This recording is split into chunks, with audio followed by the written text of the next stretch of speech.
Boa tarde, eu sou o Bispoeta e os porquês. Hoje vamos falar dos porquês. Vocês perceberam que aqui tem o porquê, o porquê, o porquê e o porquê. Observem que não importa se é junto, separado, a pronúncia vai ser sempre a mesma, sempre porquê. Mas vamos lá.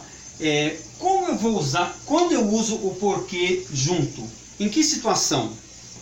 Vamos dar um exemplo aqui. Porquê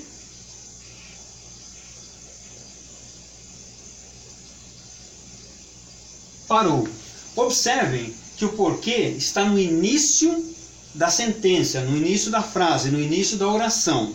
Sempre que for no início da oração, vamos usar sempre junto e sem acento. Ficou claro? Tudo bem? Vamos para o segundo porquê.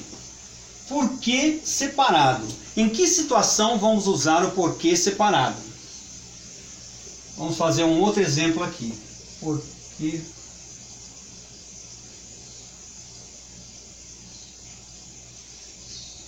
Não, vou apagar.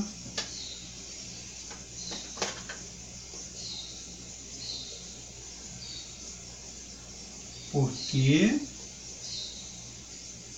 parou.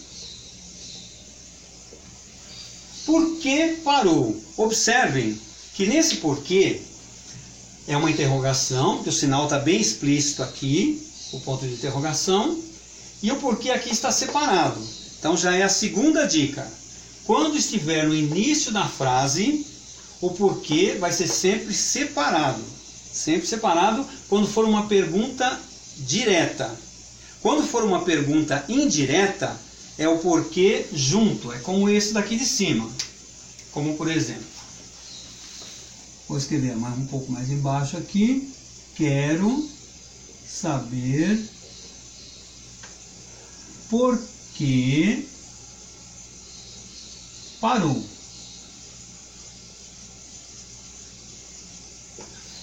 Não, aqui não tem interrogação. Como eu disse, é uma pergunta indireta. O que é a pergunta indireta? A pergunta indireta é quando não tem interrogação. Perceberam? Quero saber por que parou.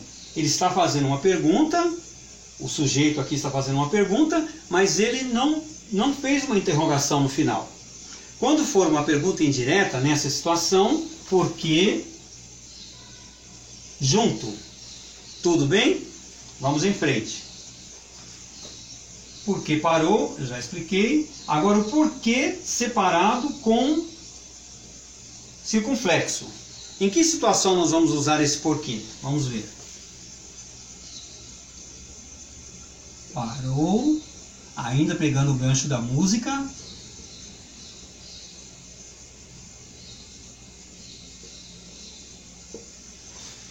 Perceberam?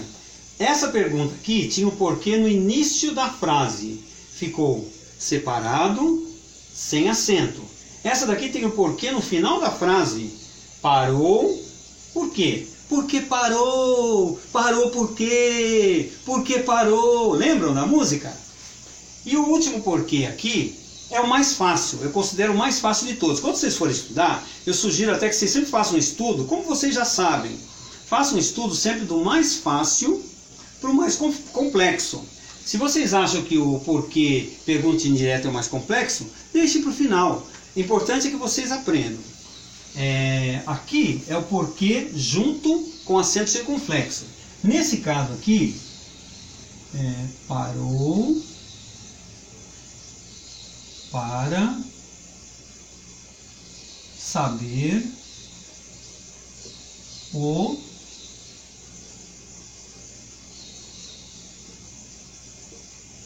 parou para saber o porquê. Sabe por que existe aqui? Aqui é um ponto final, tá, gente? Sabe por que existe aqui o porquê junto com o acento circunflexo? Porque quando nós colocamos o artigo definido, ou um artigo definido ou um artigo indefinido na frente do porquê, mudamos a classe gramatical da palavra.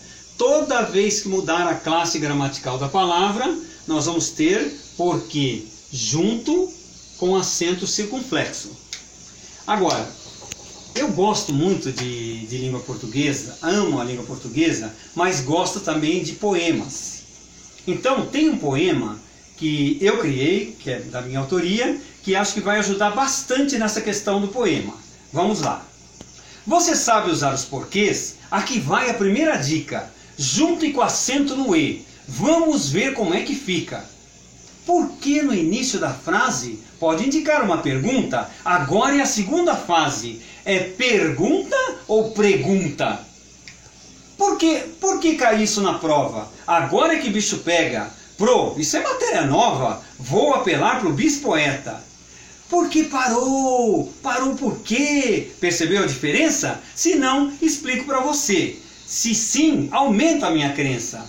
Ah, mas e a pergunta indireta? Aquela que não tem a interrogação. Calma, chego na minha meta. Ou vou ser um sem noção.